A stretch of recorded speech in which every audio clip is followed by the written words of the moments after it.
This episode is brought to you by the new Gold Silver Vault app. Get it for free at hiddensecretsofmoney.com. The entire world is facing a debt-driven disaster, the scale of which has never been seen before in human history. The situation is now so severe that we're left with only two options: default on our debt or inflate it away. You can already hear people blaming the free markets and even money itself for our problems, and to me this is just tragic, because we don't have free markets anymore, and we certainly don't use real money. This is the real reason for our problems. Our money itself has been corrupted. It's not just an issue of economics. This affects your freedom. When this crisis hits, people will be screaming for the government to do something when it was the government that caused the problems in the first place. Many societies have faced this dilemma in the past, and we can learn what the outcomes might be simply by studying what they did and comparing it to what we're doing today. So while I was in Germany, I decided to stop by one of my favorite museums and take you on a kind of crash course of the history of real money, how it evolved, and the twin dangers that arise when money is corrupted. I'm here at the Bundesbank Money Museum in Germany, and this is one of the best museums I have ever seen. Right at the very beginning of the museum, you walk in and it starts with barter. You know, originally the first form of currency was livestock. The problem with livestock, though, like for instance this cow, if I traded this cow to you for something and somebody else wants to trade you something else that's of much lower value, you can't make change. A system that relies on barter is very inefficient because you not only suffer from the problems of divisibility, you also rely on the hope that you will find someone who has a good or service that you need, who wants something that you have at the same place and at the same time. In economics, this is called the coincidence of wants. Now add the fact that most goods have a shelf life before they perish, and you can see why barter systems held mankind back for so long. So what was it that solved the coincidence of wants and propelled us out of the Stone Age and into space? It was the invention of money. Money is not evil. It is a magnificent tool that allows us to trade our specialized skills and to store our economic energy. Without it, we'd be struggling to feed ourselves each day, and our average lifespan would still be 30. In episode 1, we learned that real money has to fulfill certain properties in order to function. But 2,600 years after its emergence, people still confuse money with currency, even the so-called experts. So they've got here some of the things about what money is. The first example here is money is whatever goes. So in earlier cultures, commodities such as cattle, stones, or metals were used as money. Buyers took the value of the goods on trust when making their purchase. Today, too, money is a question of confidence.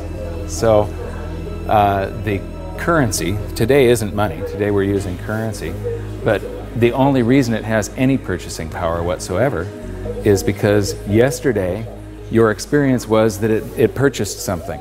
So you have faith that it's going to purchase something tomorrow. Otherwise, it has no value.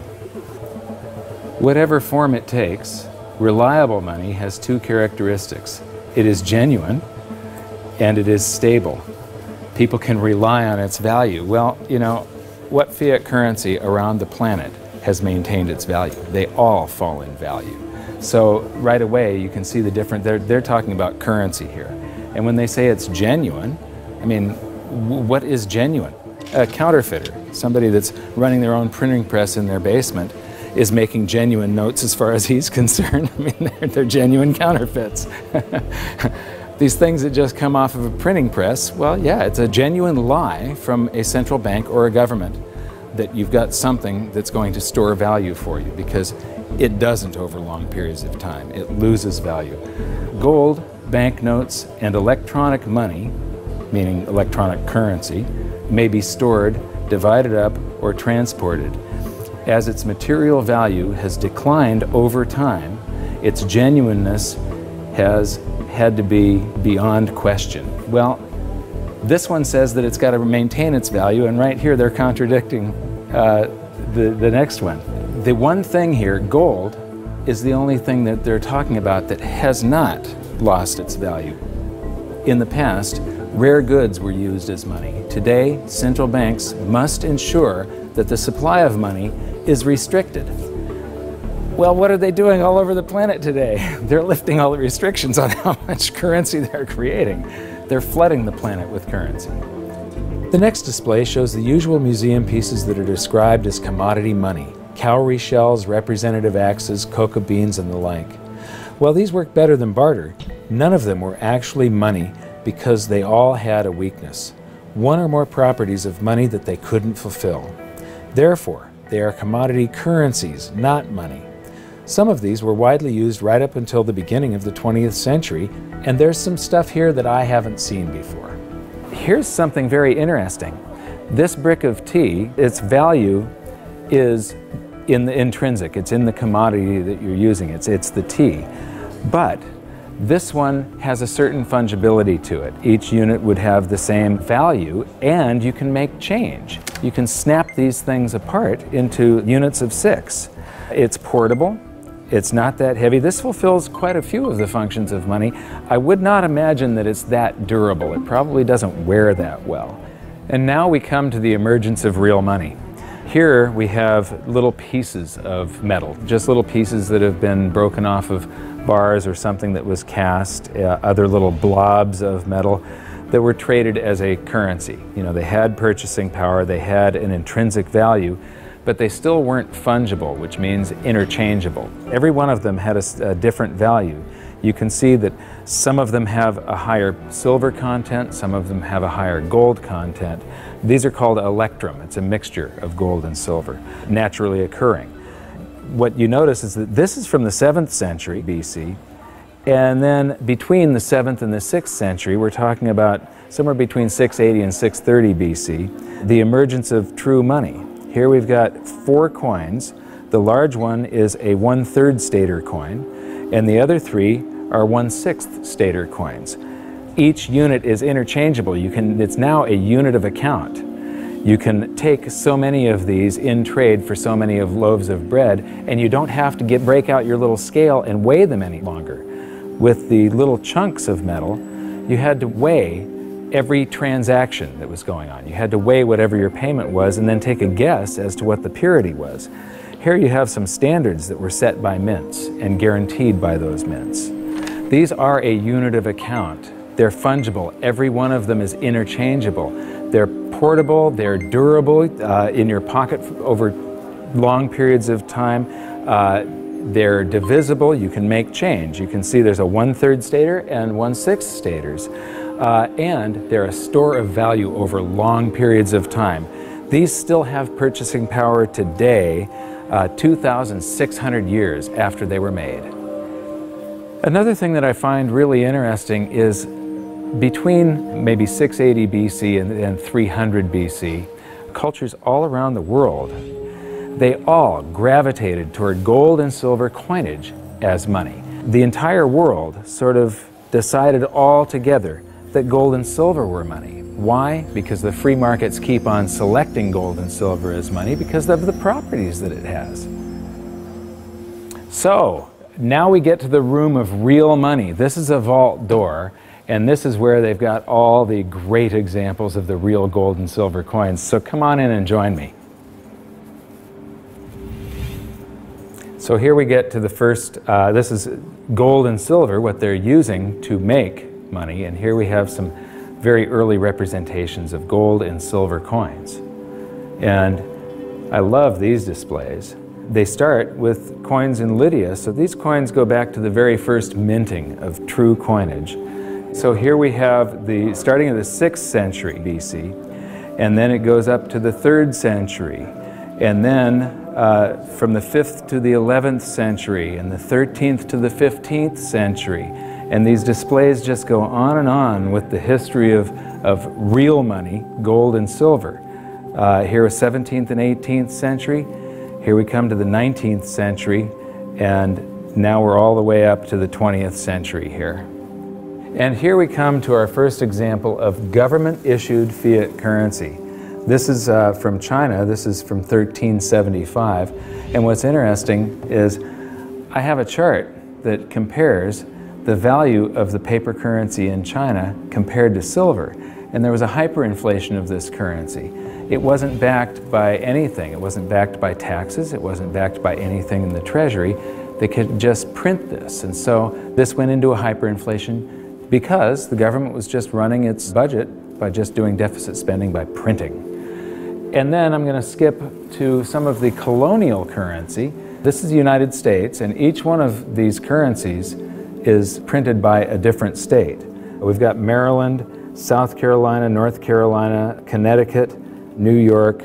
This one here is particularly interesting. It's printed in the 14th year of the reign of King George III.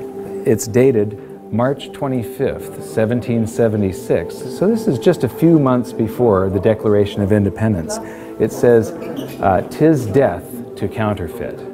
But this was printed just before we started coming out with the continental dollar, which went into a hyperinflation because of pure deficit spending on the Revolutionary War. And so this is the wall where real money gets corrupted. This is where it all turns to paper, which sometimes is backed by something, but it can be a lie. They can print more than they have of the stuff to back it. As we learned in episode 2, one of the first things a country does at the outbreak of war is to suspend redemption rights so that their currency is no longer redeemable in gold. This is exactly what Germany did before World War I. After losing the war, they suffered through one of the worst hyperinflations on record when they were burdened with massive reparation payments to France and the Allies. These heavy penalties stifled the German economy and brought it to a standstill, leaving the country with the same two choices all indebted nations have faced throughout history: default on their debt or inflate it away. Defaulting was not a viable option, as they were completely impoverished, weakened, and surrounded by armed forces ready to take their land. Since their currency was no longer tied to gold, it was decided to light up the printing presses and inflate their way out, paying the debts with new currency created out of thin air. This had drastic consequences. Check out some of this Weimar currency. The display starts with one mark that actually purchased something, but soon the notes rise to the thousands, then the millions, then the billions, and finally the trillions. It's mind-blowing. You'll notice that I'm laughing a little bit as we move through the museum, but I'm not laughing at the people. I'm laughing at the stupidity of central banks and of governments and how we never seem to learn from history. Okay, this is an example of different currencies used during the hyperinflation, and they call some of it inflation money and emergency money. This is interesting. They figured the way out of hyperinflation was to print more. So in 1923, the value of money fell by 50% or more per day. So that means prices are doubling every day if it's falling by 50%. Nearly everyone spent their money as quickly as possible on bread, shares, and other safe assets. Well, I don't consider shares safe assets. Actually, the stock market did not keep up with the inflation. However, this rapid circulation only served to stoke inflation even further. That's the function of velocity of money. It's just when velocity picks up, it's just like expanding the quantity. It's got the same effect. At the end, even 144 printing companies working for the Reichsbank could not keep up with the demand for banknotes. Emergency money issued by cities, local authorities, as well as banks and other enterprises started being circulated. So everybody was issuing currency to add to the currency that the government was printing like crazy. Although banknotes with face values of trillions of marks were issued, the vast demand for money, that's not correct, the vast demand for currency led to a paper shortage. Printers used anything that could be found, including wool, wood, and silk. So here's some example of wood, wool, and silk currencies over here. So this is a great example of how even here, in a museum of what they call money, this is the Bundesbank, one of the world's great central banks, if you can call any central bank great. They don't understand the difference between money and currency. They're calling all of this money, and it has nothing to do with money. This is just a promise. It was a promise to pay money at one point, and then it was a broken promise. People have faith in these government-created currencies, and it allows governments to basically rob their own people. The government erased the debts that they had left over from World War I by just hyperinflating the currency, and basically that transfers all the wealth of the middle class to the government. The government inflated away the debts, but they also inflated away the prosperity of their entire population. When we were in Germany, we got a chance to shoot in front of the Bundestag, which used to be called the Reichstag, and it's very, very significant in that out of monetary crisis, you very often see the political landscape change dramatically. It's the middle class of a country that defines the country with their vote. They're the largest sector of any country, about 70%. And a currency crisis like a hyperinflation wipes out and impoverishes the middle class. And they become filled with fear. And it's very easy for somebody to come in and prey on that fear. And dictators arise out of hyperinflation. And this is one of my greatest fears as far as the United States goes. I think that we all have to be very, very careful and very watchful for what happens in the future. A few years ago, I was interviewing Congressman Ron Paul, and he said, I think that there's going to be a financial collapse before they come around to thinking seriously about monetary policy.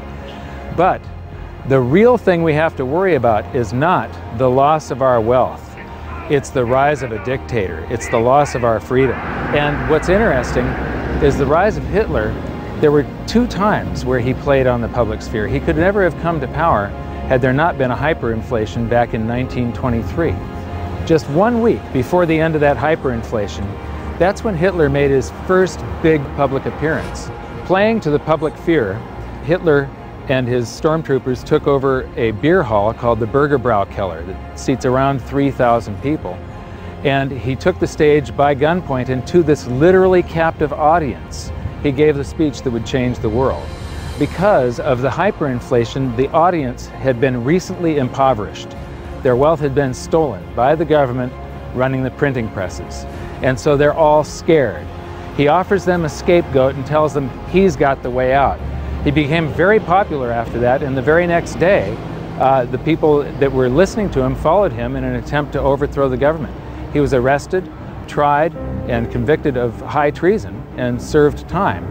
While he was in jail, he was provided with a private secretary, Rudolf Hess, and he actually wrote about half of Mein Kampf while he was serving time. But once the economy started to recover, Hitler lost that leverage, that power. He could no longer play on the fear of the public once the economic situation had changed. By the middle of the Roaring '20s, he had become a joke. The Nazi Party had gone to less than 2% of the vote. Then along came the Great Depression, and Hitler seized this opportunity again. He was the first politician to actually campaign by aircraft, hitting multiple cities in a single day. And the Nazi Party went from 2% of the vote to the second largest party in Germany. So playing on the public sphere, Hitler was able to take away the rights of Germans. He was able to, all these guaranteed rights in the Weimar Constitution, private property rights, the right to assemble, public assembly, the right to privacy in the mail, the telephone system. He just took away all of their rights and seized power. So these are some of the things that we have to be concerned about and be very mindful of. Economic crisis very often leads to the rise of a dictator. Yeah, the fact that this was just 70 to 80 years ago, basically there are still people alive today that experienced this, but enough of them have died off to where the warnings fall on deaf ears.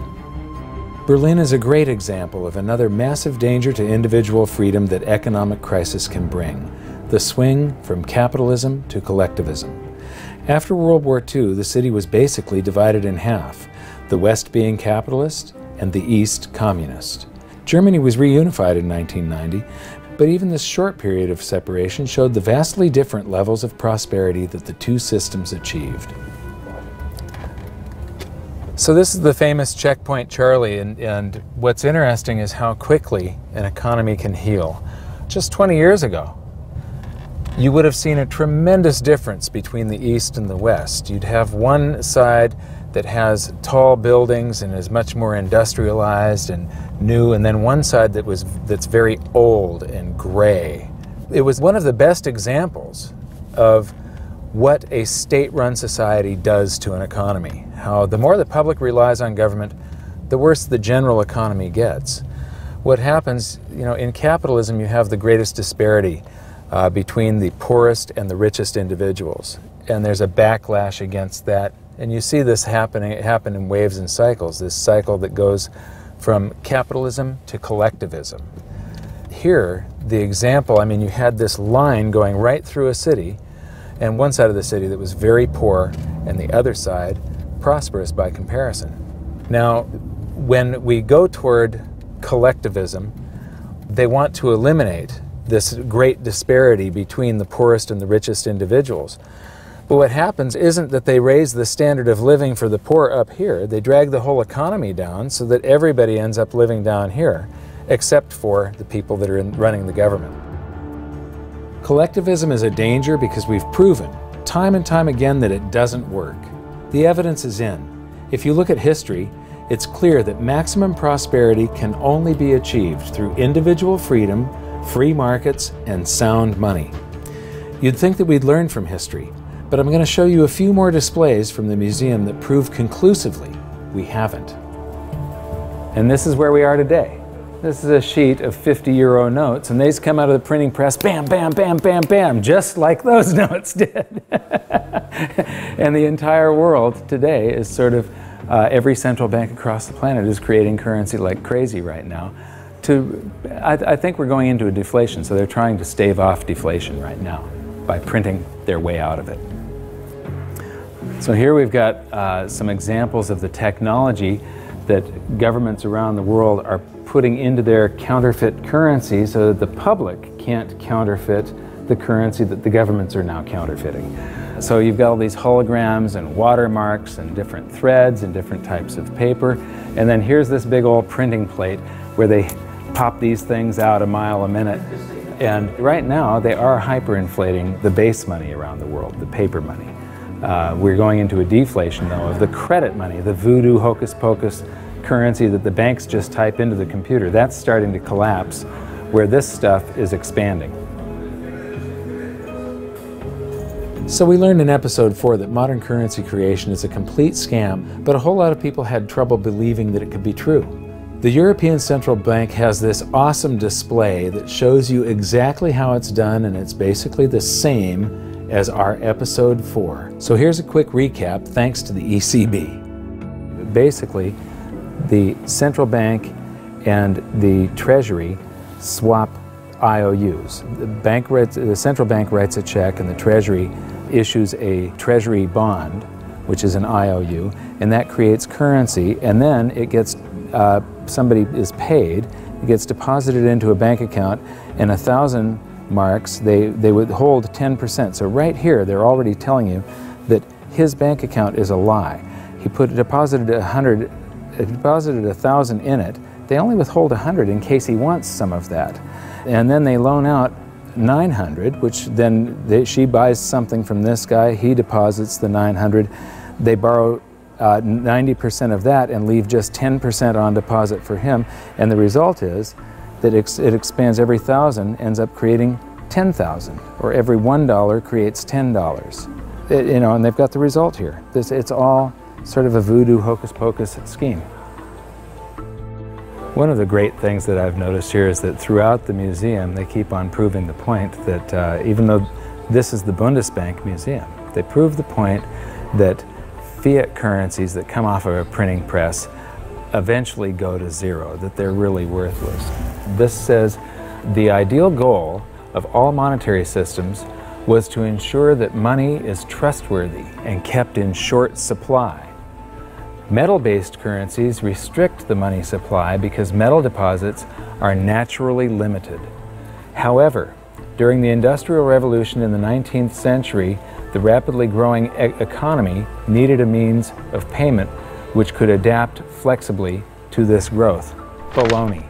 You can have a fixed currency supply, and when you have economic growth, it means that the currency gains in purchasing power. In the 20th century, uncovered currencies, meaning unbacked currencies, have been the norm. In principle, the money stock could grow unchecked. This is why central banks must ensure that the money stock is in line with economic growth. Yeah, right. So here we've got my buddy Milton.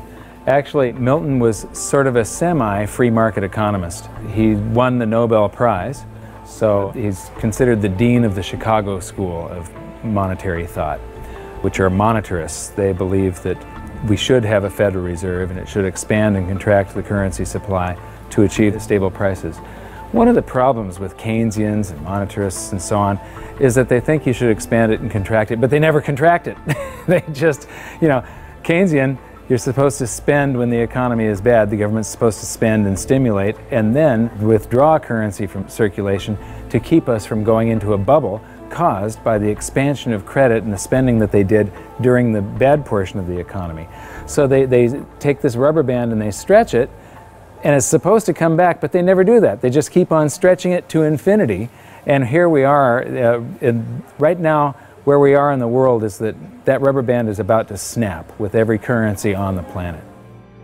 And so I'm instability, I'm in deflation, inflation. Let me see, I'm going to cause a hyperinflation.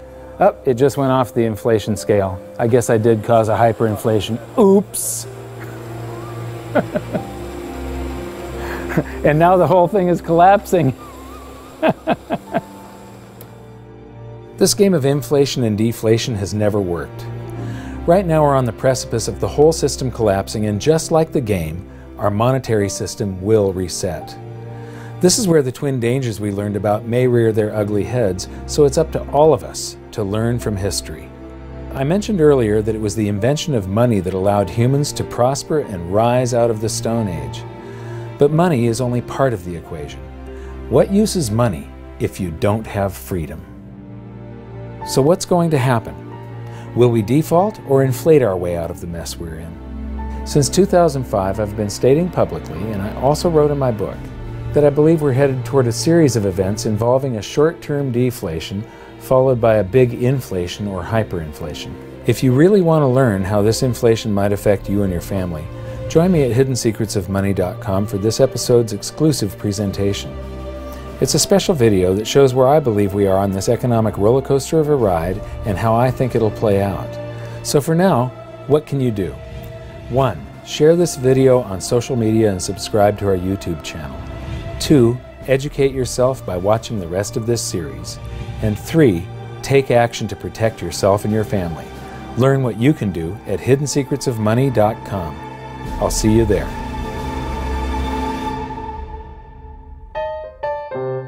Should I buy $500,000 or $1 million? Let me see how much. This is not going to travel well in the suitcase, but it would be good to have €1 million, wouldn't it? Tough decision. So, okay, I'm going to buy €250,000. So here's €50 for your €250,000. And 7,95. yeah. And I get change back. This is about €8 to buy €250,000. 7,95, 8, 9, 10. Okay. 40 sind 50. Okay. And what's interesting is these are going to eventually be in here. And it won't be too long before these end up like this.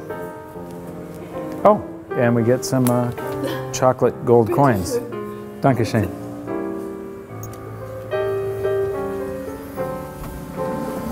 So that's our tour of one of the best monetary museums I've seen so far.